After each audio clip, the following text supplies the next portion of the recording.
A Florida man has been arrested in connection with a slew of bomb packages mailed over the past few days. Of course, why didn't we think of it first? A Florida man. It makes perfect sense. As the mainstream media jump to blame Donald Trump, the New York Times buries one very important detail about the bomber we will discuss. Then, all of the polls that matter 12 days out from the midterm elections, why only leftists are allowed to dress in blackface, and the Caravan is on its way. I can hear Honduran gangsters play. Finally, the mailbag. I'm Michael Knowles, and this is The Michael Knowles Show.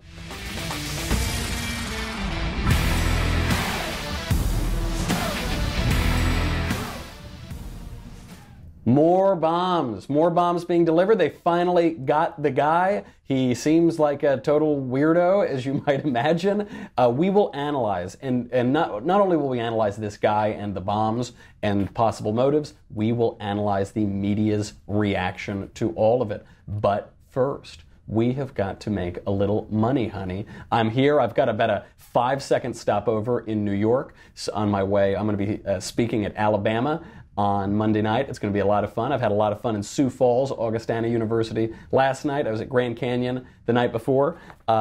So because I'm in New York right now, I feel even more of an urge to make a little money, honey. That's why we got to talk about Lending Club. For decades right now, credit cards have been telling us to buy it now, pay for it later, and then they charge you very high interest rates. There is a better way. Despite your best intentions, I know what can happen. The interest rates can get control of you fast. Don't be stupid. Take control of that now. You can pay off your credit cards with one fixed monthly payment. Lending Club can help you do that. Since 2007, Lending Club has helped millions of people regain control of their finances with affordable, fixed-rate personal loans. No trips to the bank, no high-interest credit cards. This is very important for me as a millennial. I hate having to go anywhere to do anything. Just go to lendingclub.com. Tell them about yourself, how much you want to borrow, what terms are right for you. If you're approved, your loan is automatically deposited. It is the #1 peer-to-peer lending platform. Over 35 billion with a B in loans issued. Go to lendingclub.com/Knowles, Knowles. Check your rate in minutes. Borrow up to 40 grand.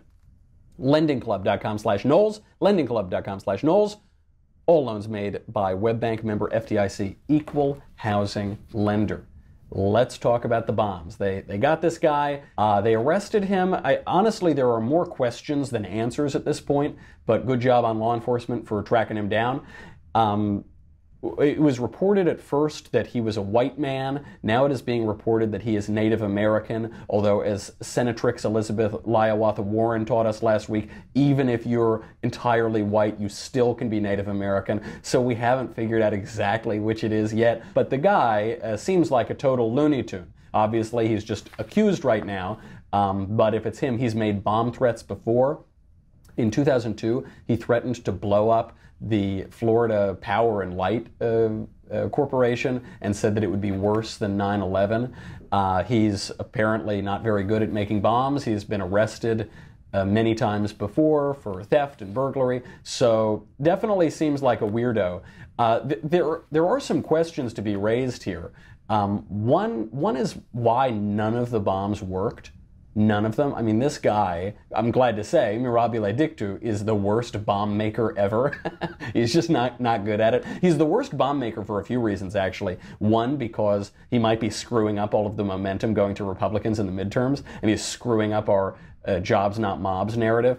But two, none of the bombs worked. And this does raise some questions. Why did none of the bombs work? We were told by law enforcement that they were all sent through the mail, but the images that we've seen of some of the packages don't have any mail markings on them. They seem that, stamps were placed on them, but it doesn't look as though they were processed by the post office. Law enforcement is telling us that they were, but there are a lot of questions there.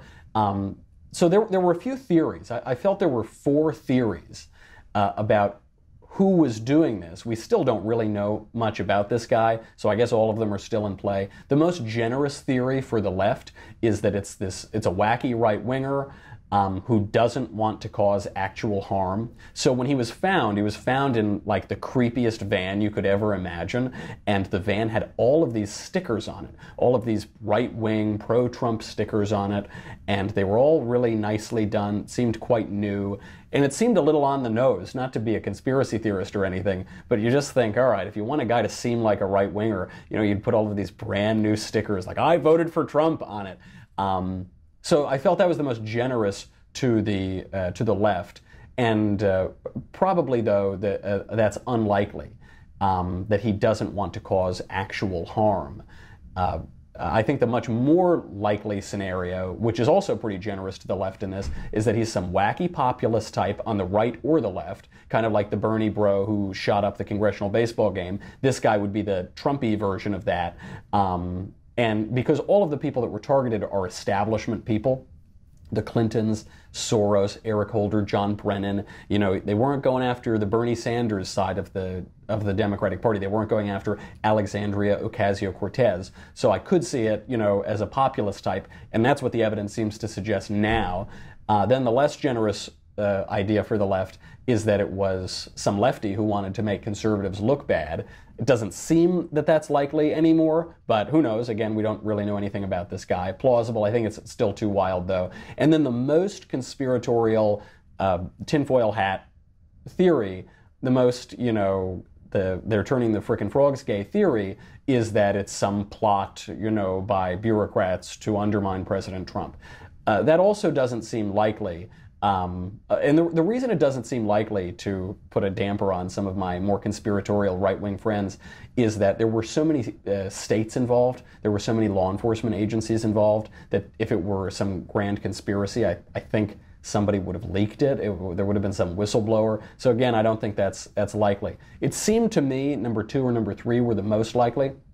Some wacky lefty, or that it's some wacky Trump populist or left-wing populist. Looks like that, but we did forget the great possibility, the most obvious answer. Somehow we forgot about it, which is that it's a Florida man.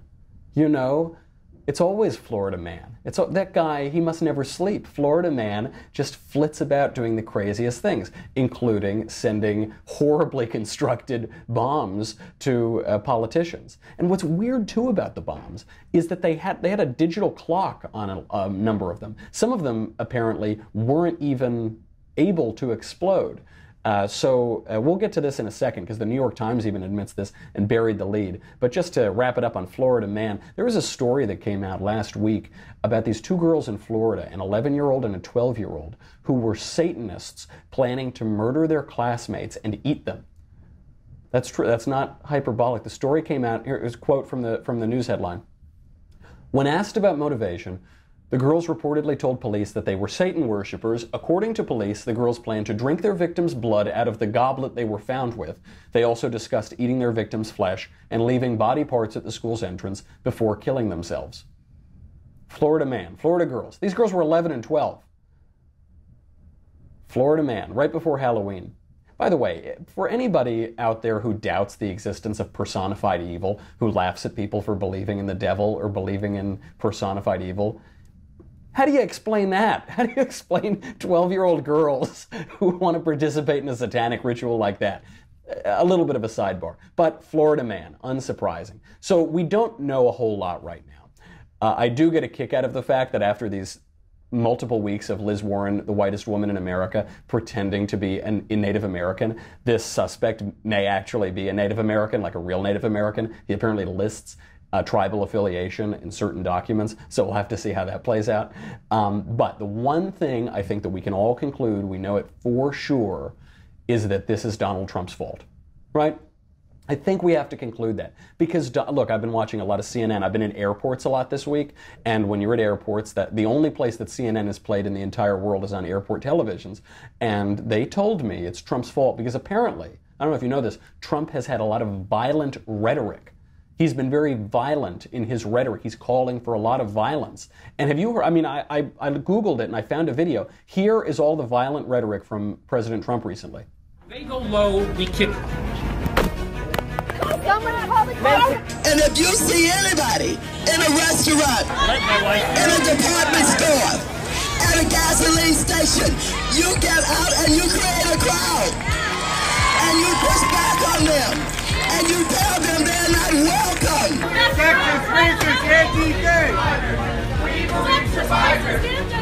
I just don't even know why there aren't uprisings all over the country. Maybe there will be.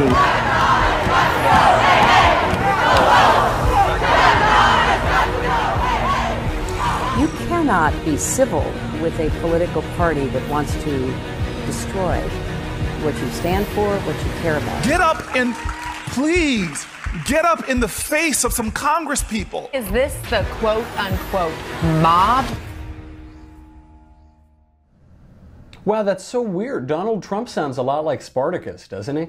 I've never heard President Trump sound so much like Tears of Rage Spartacus. Oh, no, wait a minute. That wasn't Donald Trump. That was all Democrats. That was all major Democrat officials, including their most recent presidential nominee, calling for violence. Nevertheless, all we're hearing from the mainstream media is that President Trump has created a culture of violence. We'll get in a minute to why that is so insidious. But here is what Donald Trump is actually saying. More broadly, there's much we can do to bring our nation together. For example, those engaged in the political arena must stop treating political opponents as being morally defective. Have to do that. The language of moral condemnation and destructive routine, these are arguments and disagreements that have to stop. No one should carelessly compare political opponents to historical villains, which is done often, it's done all the time. Got to stop. We should not mob people in public spaces or destroy public property.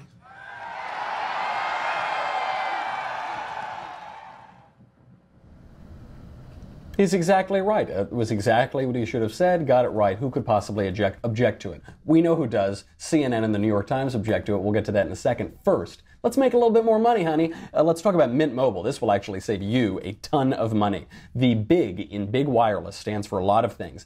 Big contracts, big bills, big fees. AT&T just has a new $800 million administration fee increase. I will tell you, I have had to deal with big wireless companies before. It is the worst experience I think ever known to man. Is that an exaggeration? I don't think so. It's so bad. Mint Mobile has figured this out. What Big Wireless doesn't want you to know is there's a way to cut your wireless bill down to just $15 a month. Not $15 plus a giant administrative fee and this fee and that fee. $15. Period. Punto e basta. I sound like I'm Michael Avenatti.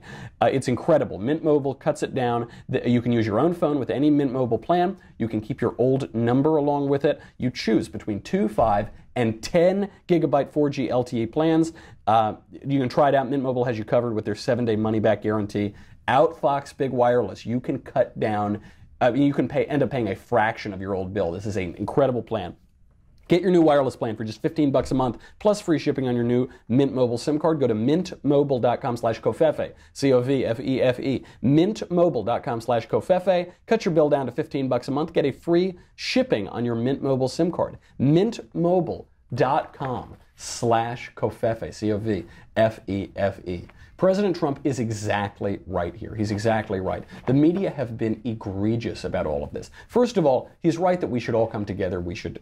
He recently just gave a statement too, just within the last few moments, on how we have to prosecute this guy to the fullest extent of the law. We cannot have political violence take hold in the United States. Obviously, political violence takes place on the right and the left. It's taken place a lot more on the left these days, but maybe this guy is a right-winger. I don't know. I haven't decided how far down the conspiratorial rabbit hole I want to go, but let's take everything at face value. Let's say he's a registered conservative Republican. He subscribes to the National Review. I don't know. Whatever it is, let's say that he is an actual Republican. Look at the response from politicians. That's what actually matters here. When the left was being violent, going to Republicans' houses, going to assault them in public, at restaurants where they eat, where they sleep, how did the Democrat Party respond? They encouraged it. All of them, so many of them, Maxine Waters, Hillary Clinton, Eric Holder, Cory Booker, they encouraged the violence. When there's some wacko Republican who sends poorly made bombs that fortunately didn't hurt anybody, when that happens, how did the Republican leader respond to that? He said, we've got to prosecute this guy to the fullest extent of the law. We can't have any political violence in America. Two starkly different responses. You can't control everybody. Obviously, people are going to be wackos. Let's say this guy is a registered hardline conservative Republican. Who knows? If he is, it seems more like he's a wacky criminal Florida man. But let's say that he is, fine. What really matters is how the parties are responding to it. The left, the mainstream media, which is just the talking, the microphone, the loudspeaker of the Democratic Party, they're encouraging the violence. The conservatives and Republicans are discouraging the violence and prosecuting people who commit violence. Absolutely. CNN today, before they caught the guy, they ran a headline. This is maybe the most egregious one I've seen in the last week. I don't know. CNN always outdoes themselves week over week. Take a look at this clip and just look at that chyron.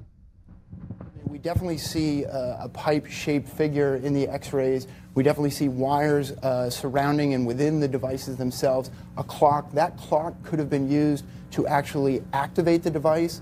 One thing I'm not seeing in the X-rays, and I'm just seeing my X-rays on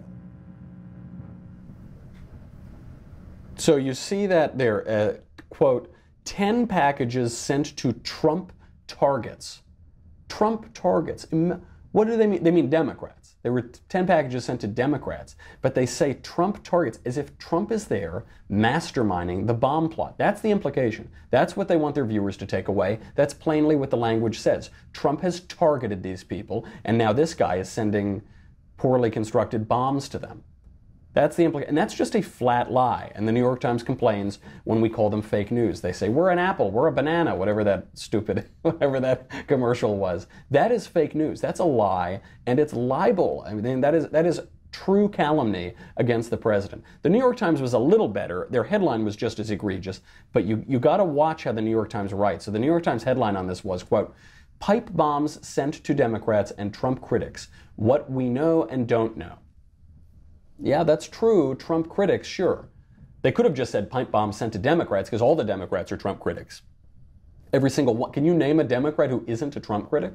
No. But they wanted to get that in there to link Trump to it. At least it's a little better than CNN. But the way the New York Times writes is they bury the lead. They do it as the structure of the newspaper. They always have the most sensational propaganda on page 1, and then they have all of their corrections on page 1075. But what they do in the articles, too, is they bury the lead. They have all their sensationalist propaganda, and then 25 paragraphs down, they give you the information. So I've skimmed this ridiculous article, and then 25 paragraphs down, or wherever it was, I read this, quote, none of the devices have detonated, leading some officials to question whether they were designed not to explode, or if they were even capable of doing so. Some bomb technicians who reviewed photos of the device that circulated on social media on Wednesday suggested that it resembled the kind of fake device often portrayed on television and in movies. That's not from Daily Wire. That's not from some right-wing website. That's from the New York Times admitting as much. Very good. Then they go on and they say law enforcement officials determined all of the devices were likely sent through the mail. This does raise questions about why we didn't see processing on those packages. But even the New York Times admits this may have been some sort of a hoax. Now, what was the motivation of the hoax? Was it a hoax to have some political effect on the midterm elections? Was it a hoax to scare Democrats? It easily could have been that sort of hoax. We just don't know. We should wait to get those answers. But I'm very pleased that in the reactions to it, broadly speaking, conservatives have been sane, have been grounded. I said the other day on the show, you've got to remain calm and remain clear, especially when things get really heated. Because when people get emotional, when they get angry, when they start jumping to conclusions, they go mad and they make mistakes. Don't make mistakes. We're 12 days out from an important election, so you've got to stay clear-headed, and I'm glad that the president has refrained from being sensationalist about this. He said exactly the right things, and let's hope that conservatives continue to do that. We also have seen Megyn Kelly get fired. I go away for one day, and the news media falls apart. There are bombs going around the country. Megyn Kelly, former darling of Fox News, got into a spat with Donald Trump, actually, during the 2016 election, goes over to NBC for a record contract over there. She's out. Why is she out? She's out because during a program, she asked the question of whether or not it's okay to darken your skin in a Halloween costume to pay tribute to somebody. So somebody on The Real Housewives dressed up like Diana Ross, and she darkened her skin a little bit. This caused an uproar. And Megyn Kelly said, well, is it really blackface if you admire the person? Who doesn't like Diana Ross? Is it okay or is it not okay? She makes those comments. People pretend to be outraged. Nobody's actually outraged. People just pretend to. And then she apologizes. She said, I didn't realize it would cause that stir, but I see that I was wrong. And then they fire her. They can her. For reaction, we now turn to NBA Hall of Famer Karl Malone. Sometime at night, Karl Malone look up in the sky and say, what the hell going on up there? Do UFO live on other planet, phoning home like E.T.? Karl Malone read on TV about white people getting deducted by aliens, sticking all kind of hell up their butt. And that's a damn thing. Now, Karl Malone never seen no flying saucer himself, but if he do, that's going to be a spooky time. That's why Karl Malone say government got to step up and give 102% to keeping them little green man off this here earth. Because the day them dudes stick something up Karl Malone butt, that ain't going to be no good time for nobody, especially Karl Malone butt. Oh, I'm sorry, that wasn't Karl Malone. That was Jimmy Kimmel wearing blackface. That was Jimmy Kimmel wearing blackface specifically to put on a minstrel show. Because this is not him putting on Karl Malone's skin tone because he's admiring Karl Malone or talking about what a great guy Karl Malone is. He does it here to make fun of Karl Malone for being stupid and to make fun of him for speaking in Ebonics and for speaking inarticulately. If anything is a minstrel show, in modern day minstrel show, that is it. So he does this, but Jimmy Kimmel, he's the toast of Hollywood. Jimmy Kimmel, he's the host of the Oscars.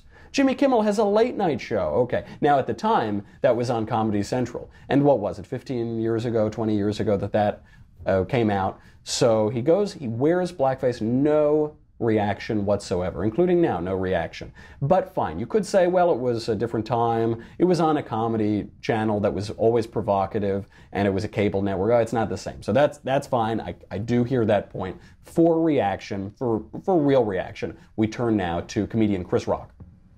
Oh, they want to be millionaires, but you got to ask that kind of question like, in 1981, how many grams of crack did Rick James smoke when he recorded Super Freak?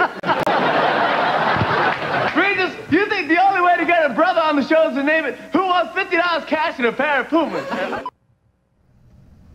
Oh, no, wait, that wasn't Chris Rock either. That was Jimmy Fallon wearing blackface. Okay. Jimmy Fallon on NBC, on the network that just fired Megyn Kelly for asking if it's okay to darken your skin for a Halloween costume if you admire a person. That is Jimmy Fallon wearing blackface, putting on a show, doing actually a pretty good Chris Rock impression, and no problem whatsoever. He hosts, I believe, the longest running program in television history, The Tonight Show, on NBC. No issue, no problem, doesn't get fired, it's okay. So why was she fired? I don't think she was fired for this comment. She was fired for her poor ratings. Her ratings haven't been great. She's being paid record amounts of money over there at NBC. I think they still owe her $69 million on her contract. And even that, I think, doesn't explain it. I think she's being fired because of her politics. Not just that she's a conservative. I don't know if she's really a conservative. She's certainly more conservative than people at NBC. But she's gone pretty hard after NBC during the Me Too movement. NBC has had a lot of Me Too experiences, and certainly Matt Lauer. Matt Lauer was the biggest example of this, would lock women in his office and harass them. And she was pretty hard on this. She went pretty hard after them, while other people on that network went very soft on Matt Lauer. I think that's why. I think it poisoned the relationship between her and NBC because she wasn't going to go soft. She's a pretty hard-hitting journalist. She left Fox after a very tense relationship with Donald Trump, and so she's pretty hard-hitting. I don't think they wanted that. I didn't think she was a good fit over there anyway. I think she's better doing this hard-hitting journalism and being a prosecutor and going hard after people. I don't think she should be Katie Couric. She's a lot more interesting than Katie Couric. So she's gone. Who knows where she'll land? Maybe she'll go back to Fox. But the double standard is absurd. She asked a question about blackface and was fired for it. Jimmy Fallon whom I like, who I don't think he should be fired for doing that sketch, but he actually performed in blackface. And Jimmy Kimmel, who's on a different network, but he's still a late night star and he's still the toast of Hollywood, actually put on a minstrel show, actually did blackface in the way that blackface is described historically, actually did all of that. No consequences whatsoever. He thinks politics has something to do with this. So, honing in on NBC, over on MSNBC, Lawrence O'Donnell listened to President Trump's speech the other day. We talked about it on the show, where President Trump said, "I am a nationalist. I know you're not supposed to say that anymore. It's not politically correct. I am a nationalist." Okay, we know what that means. He's juxtaposing it with globalism, and he says, I'm going to protect the rights of Americans to govern themselves, American sovereignty. I'm not a globalist. When I say nationalist, it means I'm not a globalist. But Lawrence O'Donnell on MSNBC, he knows what that really means. Take it away, Mr. O'Donnell. Donald Trump knows exactly why you're not supposed to use that word. And that is exactly why he is using that word. And by telling his audiences that he knows he's not supposed to be using that word, he is telling them that he is brave enough and bold enough to use the word. He is brave enough and bold enough to use a 21st century variation of the word racist because he wants Trump voters to know that he hates the people they hate. A majority of Americans reject all of this vile Trumpism, all of it.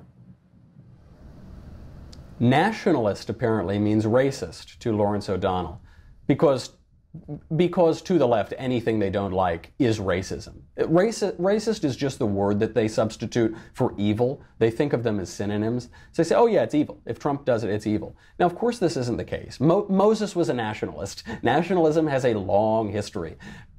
We talked to Yoram Hazony, who wrote that great book, The Virtues of Nationalism. But that's what they're saying. They're saying it's racism, it's racism, it's racism. They're always playing the race card. I don't think it really works. One, the Democrat Party is losing its hold on racial minorities. And two, we're seeing the failure of globalism hurtling toward us in this migrant caravan that's coming toward the border. This is a big winning issue for the GOP and for conservatives. If we can we check in right now on the migrant caravan?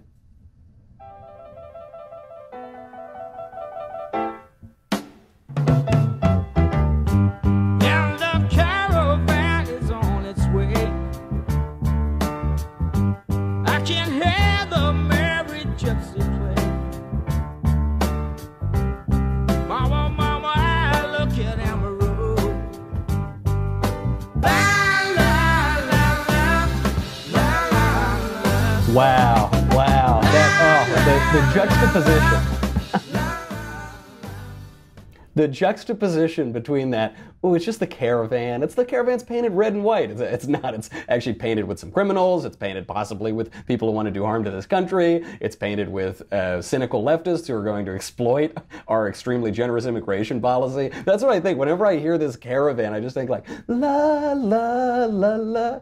But that's certainly not what it is. It's a horde of thousands of people invading this country, and we can't deal with it. We don't want them to invade our country and have their first act in the country be to violate an important and essential law. This is true of both parties.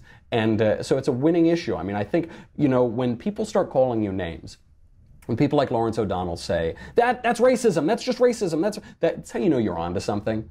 Unless it's actually racial bigotry, but obviously this is not. That's how you know you're onto something, because they're saying, that's evil, don't do it. He knows that this is a winning issue for conservatives. He knows that this will get a lot of Americans. This would have been a winning issue for Democrats 10 years ago. Barack Obama was talking about this 12, 13 years ago. He was saying we cannot have people come over illegally. This is why, by the way, a lot of people, I think, are skeptical or were skeptical about this bombing campaign of all the fake bombs that didn't explode or harm anybody, because there are so many issues going so well for conservatives right now, right before the midterm elections, that this really throws a bizarre wrench into it for apparently no purpose at all, other than some lunatic criminal Florida man. But this is a big issue. You've got jobs, not mobs. Now the Democrats are going to turn that into mobs, not bombs. I guess mobs are better than bombs, but mobs are not better than bombs if the bombs don't work. So I don't know. I'll have to do the math on that. They also were running on the Kavanaugh effect, and they can also run on this migrant caravan coming. Hopefully that won't be slowed down. The momentum won't be slowed down by this failed bombing attempt. We're going to have to see. I mean, there's a lot of momentum moving. We don't have any new polls, obviously, from after the arrest that just happened a couple hours ago. But even in New Jersey, Bob Menendez, who had a safe seat, is now being seriously challenged by his GOP opponent, Bob Hugin. Hugin is now within 5 points, within striking distance of Menendez, and the Kavanaugh effect is really hurting Bob Menendez, because the whole Kavanaugh premise was, we don't need to know if they're innocent or guilty, we just need to know if enough questions are asked about somebody's sexual history. That is disqualifying for public service. And I don't know if you follow the news, it's been blacked out from a lot of mainstream media, but there's an allegation that Bob Menendez paid underage hookers to have sex with him. And, you know, he finally got off. He wasn't, they weren't able to convict him of this. But I'm sure that when they were saying, all that matters are the questions being asked, you saw Bob Menendez sitting in the Senate like, okay, hey guys, I'm going to be over here at the coffee pot until you stop talking about this. They're nailing him with these campaign ads. Here's one of the greatest ads of the season against Bob Menendez. Let the American people make their judgment, not whether the person's guilty or innocent, but whether the person deserves to have the office. What about the underage girls who accused Bob Menendez, according to the FBI? Not whether he's innocent or guilty. This is not a trial, but ultimately, has enough questions be raised? New Jersey's Bob Menendez is being forced to deny allegations of engaging with prostitutes. Sex with underage prostitutes in the Dominican Republic. Is he the best we can do? Good question, Senator. It's time for Bob Menendez to go. Brutal ad, absolutely devastating. Well done to whoever the ad maker was. We're not going to have good numbers on this for a few days. One, the arrest of the bomb guy was on a Friday, so you're hitting the end of the news cycle. We don't really know that much about him. I'm sure more is going to come out over the next few days. People are going to be out of the news over the weekend. People probably aren't going to be processing this until Monday, so you're probably not going to get reliable polling information on how this is going to affect the midterms until, I don't know, Tuesday or Wednesday at the earliest. This is a little scary for Republicans. All that matters are the trend lines when you're looking at polling. It doesn't matter what the numbers are when you're 2 weeks out from the election. It's all about the trend lines, because unless somebody starts sending bombs to people, and unless that really matters to voters, the trend lines aren't going to reverse. So the trend lines were all going in the GOP direction. Who knows? I don't know what's going to happen now. If you'd asked me before they caught this bomb guy, and it looks like he's a populist right-winger, whatever that means. He's obviously deranged too and probably living in a van. But before that happened, I would have said everything. It's unstoppable for the Republicans to stop this blue wave. Now I don't know. If the trend lines reverse because of this bomb thing, I can't see them reversing again. It's hard to outdo a dozen fake bombs being sent around. So we're just going to have to see what happens with that. We've got to get to the mailbag. But first, don't miss our next chapter of Another Kingdom, performed by little old me. Today, it will be live streamed for the first 15 minutes of episode 4, which is titled Worst Homecoming Ever. Then you can listen to the audio, but subscribers to the Daily Wire can get Another Kingdom on Monday. They get it several days early. You get to watch the whole thing. There's super cool art this year and cool sets, so go on over there. You need to subscribe too, because you'll get me, you'll get the Andrew Klavan Show, you get the Ben Shapiro Show, you get to ask questions in the mailbag, which we're just getting to, you get to ask questions in the conversation, you get a ton of stuff. But you also get the Leftist Tears Tumblr. That's not what this is. This is a Grand Canyon University Tumblr. I left my Leftist Tears Tumblr in Los Angeles, and I'm almost drowning. They were kind enough to give me this Tumblr. It was very sweet of them. It's not cutting it. This isn't built for leftist tears. It can't sustain the high levels of salt, the high acidity of those leftist tears. And even that sweetness, it's like, I don't know, what is that type of corn, that popcorn where it's both sweet and salty? That's what leftist tears are like kettle corn. Go to dailywire.com, get yours. We'll be right back with the mailbag.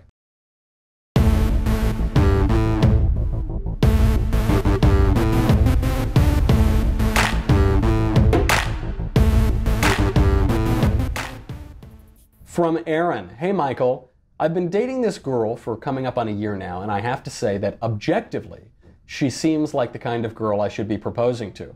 Uh-oh, here we go. Where's this going?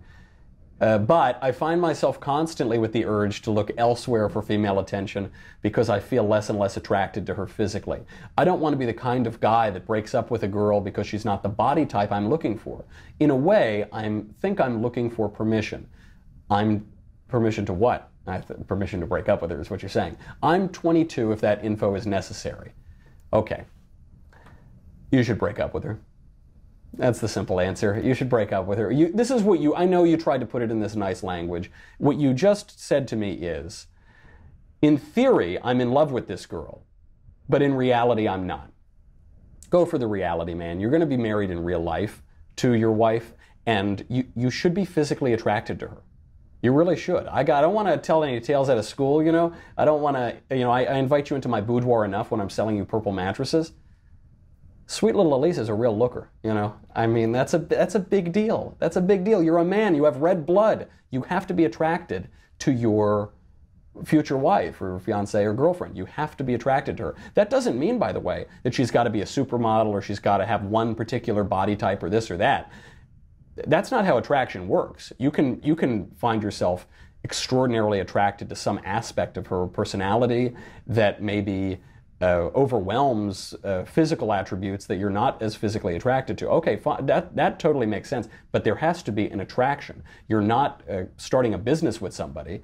That's not all you're doing, at least. You know, there's one part of marriage where physical attraction really matters, so you can ask your parents about that one. So you've got to be physically attracted to her. That doesn't make you shallow. You'll be physically attracted to someone else, and it's not fair to her. Like you're pitying her, like she's a charity case or something. No, she sounds like a great girl. I'm sure that she'll meet some other guy. But if you really find that you're unattracted to her, then you shouldn't marry her. Now, maybe, I don't know, maybe you're exaggerating it. Maybe it's this. I don't know. Don't try to plan out your marriage on paper, like you're writing a doctrine, like this is what my marriage is going to look like. There's that great Yiddish expression, Mensch tracht, Gott lacht, man plans and God laughs. You know, Cole Porter didn't sing, let's do it, let's be in a relationship where you have all of these attributes that I think will go well in a wife. He didn't. He said, let's do it, let's fall in love. That's what you should do. You should fall in love. If you haven't fallen in love, find somebody else. From Wesley. Hello to the execrable Michael Knowles. Hey, Wesley. Great job at Politicon. I watched both your panels and you did an amazing job of staying composed when antagonized. I occasionally have discussions with those on the left, and I have a hard time staying composed when they fling lies and idiocy. My question is, was that always part of your demeanor, or did you have to learn it? If the latter, how'd you go about that? I usually keep my cool. I've always been able to keep my cool, just about. Occasionally I've lost my temper. That's the Sicilian, I think, coming out. But for the vast majority of my life, I'm able to keep my cool, and this is a very important trait, and it requires practice, and you should do it, because being a man requires being a gentleman, and living in civilized society means that you need to be civilized. So you should always keep your cool. The other question, when you're talking to somebody about politics or philosophy or theology or whatever, is, what's the purpose of the conversation? If I'm on a panel where people are being antagonistic, and it's really sort of a debate, then I'll slam them, I'll try to score points, because I'm trying to demonstrate for an audience why their view is incorrect and why my view is correct. If I'm sitting down having coffee and I'm just trying to talk to my friend and hear his point of view and give him my point of view, then I won't slam him. I'll have a different demeanor. In all of those cases, though, I am emotionally detaching myself. When you get angry, you go mad. When you go mad, you get stupid, and you behave stupidly and you make stupid arguments. So don't do that. Part of the other reason why I keep my cool is that, as John Haidt showed a few years ago, the right understands the left much better than the left understands the right. So I'm not usually surprised by arguments that people on the left are making. I think I could probably tell them their arguments before they could tell me them themselves.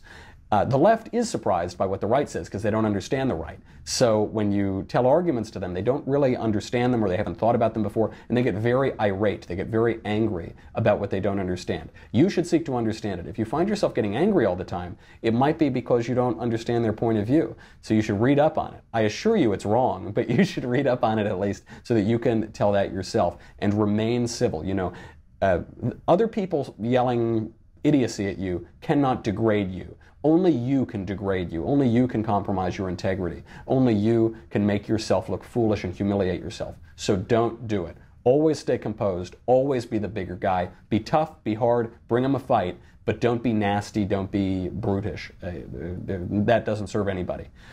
From William. Halloween is upon us. Ofrid, Halloween is upon us, and a very serious question arises. Are ghosts real? Love the execrable show, William. This is a very good question and hotly debated by theologians. I tend to believe that ghosts are real, but I'll give you two fathers of the church.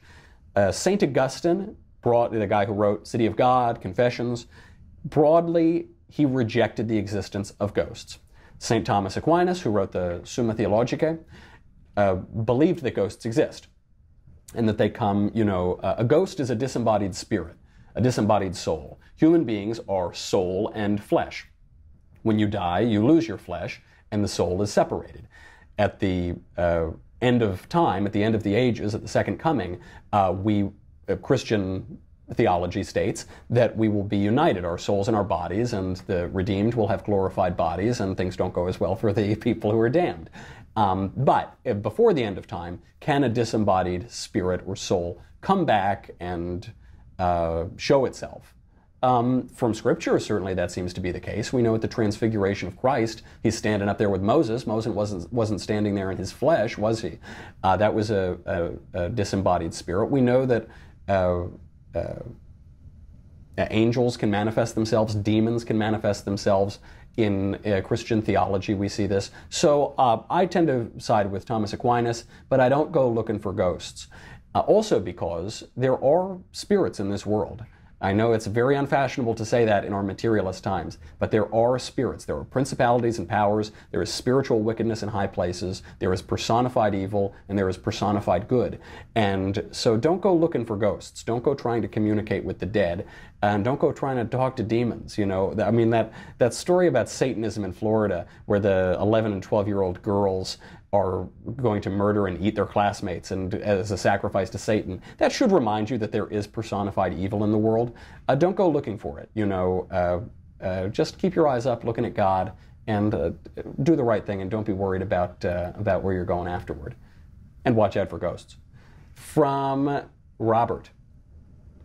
Oh no, I'm sorry. First question from Lewis. Michael, knower of all the reasons to vote blue. Will you be dressing as Rachel Maddow for Halloween this year? Thanks, Lewis. No, I will be wearing a costume for Halloween this year. From Robert. Dear marginalized Knowles, do you believe that humans are created to need God? If so, do you think this is why doing the wrong thing without God seems easier? Humans are required to need God. By definition, we need God. You didn't create yourself. This is why libertarians sometimes go a little wrong in their ideology. You did not create yourself. You are not responsible for the creation of your life. Your life is a gift given to you by your Creator, who is God. So you do need God, and humans have a longing for God, a natural longing. At all times, in all cultures, throughout all of history, we have a longing for God. We have longings for other things, too. We have a longing for food, and there's food to eat. We have a longing for water, which is called thirst, and there's water to drink. We have a longing for sex, and there are beautiful women walking down the street everywhere you look. So it seems unlikely to me that we have a longing that doesn't find satisfaction in something, which is an argument for God. This is also why doing the wrong thing is a little bit easier. Part of that is because of the fall, because we're not perfect creatures, because we have free will and we've used our free will to reject God. So it's easier in the short run. It's always very tempting, but it doesn't work out well. You want to, and what we strive to do is to align our wills to the will of God. But St. Paul writes about this. The things I want to do, I don't do. The things that I don't want to do, I do constantly. I do frequently. And this is why mankind needs redemption. But we certainly do need God. Even if you're skeptical or doubtful of Christian orthodoxy or Judaism or any other religious tradition, it is simply a material fact. You didn't create yourself. You need God. From James. Mr. Knowles, no matter what Shapiro says, I enjoy your show. I need advice on running for local office in a difficult area. I live in Portland, Oregon. I want to run in local elections, but being under 25, Christian and Republican, basically means I'm ineligible. How do I run for office in a hostile territory? Why on earth do you want to do that? Why on earth do you want to subject yourself not just to politics, not just to running for office, which is miserable, and not just being in office, which is miserable, but to local politics, which is the most vicious of all, in an extraordinarily left-wing place that Antifa is currently running. I believe Antifa is the occupying martial force now in Portland. And why would you want to do that when you're under 25? You have a life. You got a life to live, man. You can go out. You can have fun. You can make money. You can talk to girls. What are you doing? Don't run for office. Don't run for office. Don't do it. I'll give you some advice that I got from a prominent politician and a member of the current administration, so I won't say who it is. I was driving around with him in New Hampshire one time and on a campaign, and he turned to me and said, you know, Michael, do you want to go into politics? And I said, well, you know, I'm in a car with you in New Hampshire, so what do you think? And he said, okay, here's my advice. Don't run for office when you're young. Don't run for Congress when you're 25. You'll ruin your life, you'll ruin your family, you won't accomplish anything there, and you'll lose money, you'll lose all your friends. Don't do it. Don't do it. You have to ask yourself, why are you running for office? Is there one particular issue you want to solve in Portland, Oregon? Is there this or is that? Or is it just because you have some political ambition and you want to get up to a higher office and that seems like the thing to do? If it's the latter, don't do it. There are better ways to make an impact, and there are better ways to have a life, and there are better ways than to run for office right away. And if you do want to run for office, which can be a noble calling, you should do it when you've got some experience and when you can do it yourself and you don't have to dial for dollars and you don't have to make yourself beholden to a lot of other interests.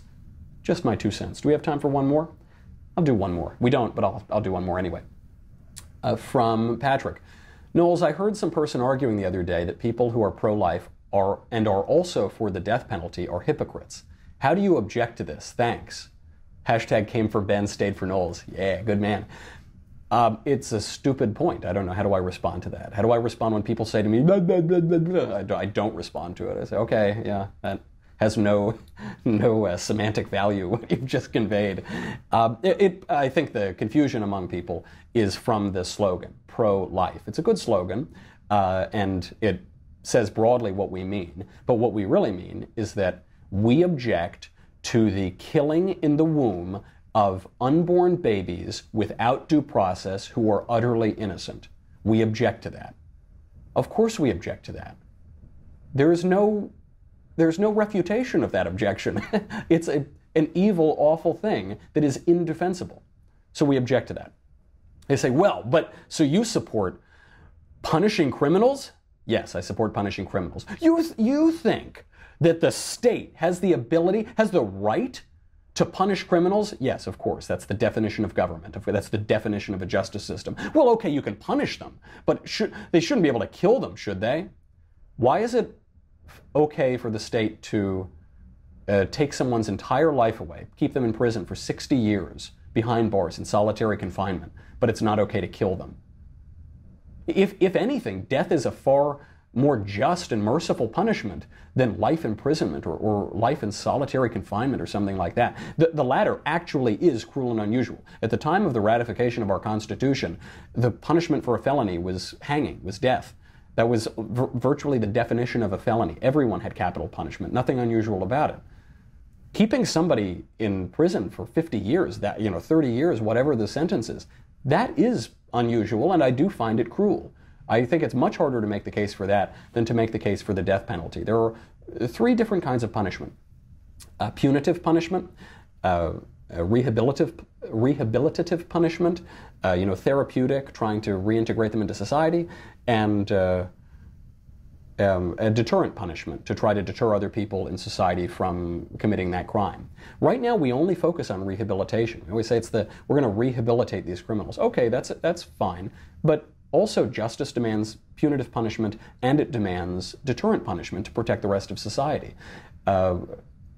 all of which are accomplished with capital punishment, including rehabilitation, because it focuses the mind precisely when you know you're to hang. It probably changes your point of view and where you're looking and what you're prioritizing in your life. So there's no contradiction whatsoever, and I think the confusion comes from that slogan, which is 98% correct, but you can clear it up by explaining precisely why you object to killing unborn babies in the womb, innocent of any crime, without due process. Shouldn't take too long to explain that. Okay, that's our show. I'm going to Alabama on Monday, and we're going to have a very cool speech. I haven't spoken about this topic publicly until this tour, and it is how to write nothing and sell 100,000 copies. It should be a very fun speech, so check it out on Monday, but we'll have a show before then. In the meantime, I'm Michael Knowles. This is The Michael Knowles Show. I'll see you then.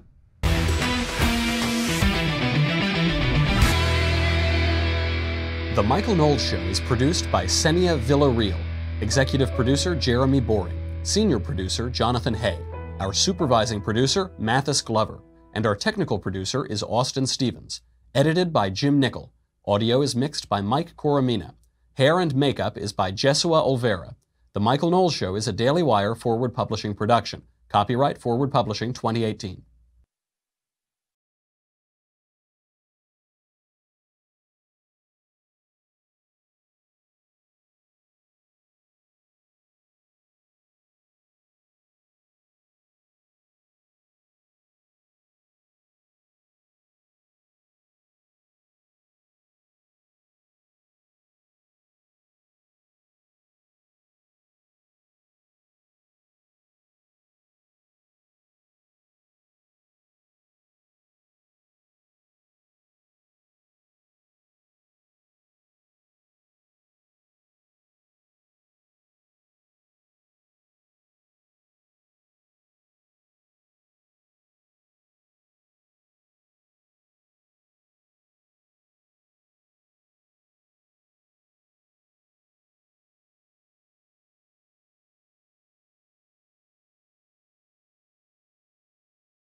The Michael Knowles Show is produced by Senia Villarreal, executive producer Jeremy Boring, senior producer Jonathan Hay, our supervising producer Mathis Glover, and our technical producer is Austin Stevens.